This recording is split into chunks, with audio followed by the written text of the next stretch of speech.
Now it's time to look more closely at capacitors and how they function in circuits. We've run into capacitors a couple of times now. Let's formalize and explore them a little further. A capacitor consists of two conductors separated by an insulating layer, which could just be air or even vacuum, and they carry charge that is the same magnitude but opposite sign. The conductors are often called electrodes, sometimes called just plates. If we double the charge on one plate, which implies doubling it on the other, the work required to move a charge from one plate to the other also doubles. This means that the potential difference across the capacitor is proportional to the charge on one plate. But of course, this also means that the charge is proportional to the potential. Sort of duh, but there you go.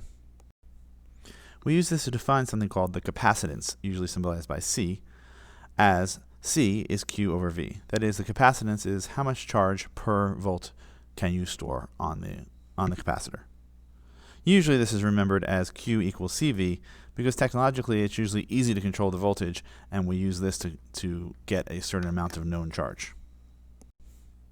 The SI unit of capacitance is the farad, symbolized by capital F, named after Michael Faraday, where 1 farad is 1 coulomb per volt, or 1 C over V. And it turns out that 1 farad is an absolutely absurdly huge capacitance, and real capacitors tend to have capacitances in the microfarad or even picofarad range.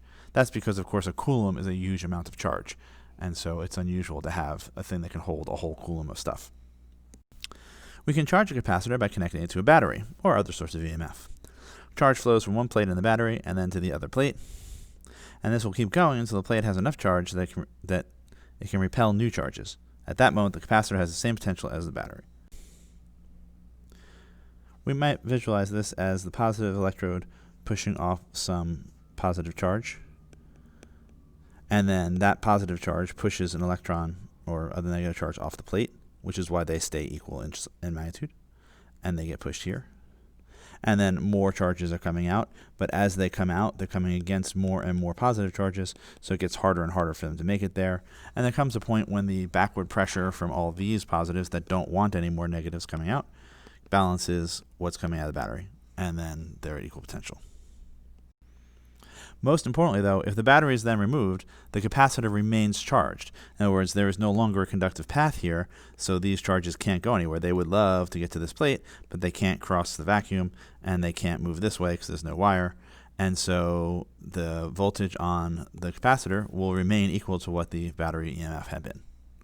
So we can use the battery to charge this, and then use this to physically move charge to some other place. The parallel plate capacitor, where two conductors are plates that are, well, parallel, is an important case. Remember that we found earlier the electric field between two plates is given by the total charge divided by the total area with this weird constant that's related to the Coulomb constant via that the K we were using before is 1 over 4 pi epsilon naught.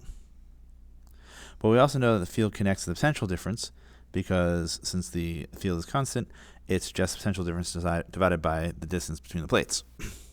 We can combine these to solve for Q, and we get that Q is something times delta V, where the something is epsilon naught A over D.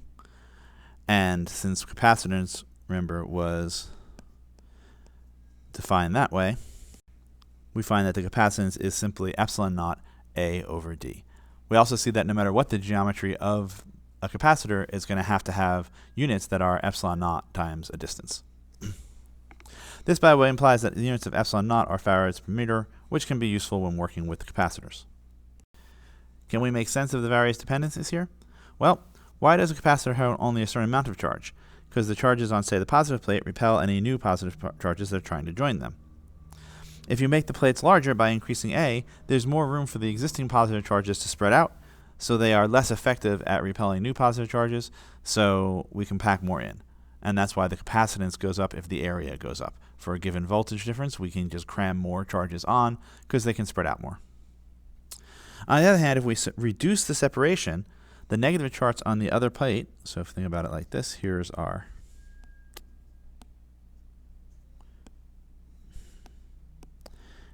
capacitor, and then we're going to make it a smaller capacitor.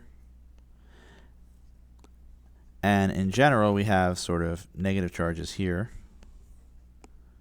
and positive charges here. But if we decrease the separation, the new positive charge that's trying to enter can get closer to these negative charges, which can pull them in. And so we can also pack more in if the separation is decreased. So we want to have the D on the bottom, as we do. All right. If we double the length and the width of the plates of a capacitor and also double the separation, what happens to the capacitance? Let's see 0 be the original capacitance, and let's C be the new capacitance.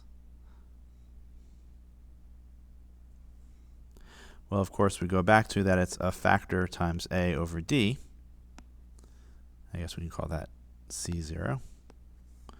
And then new capacitor is, well, if we double both sides, then we are multiplying the area by 4.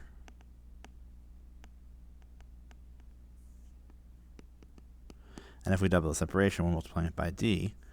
So this becomes 2 epsilon A over D, or 2 times.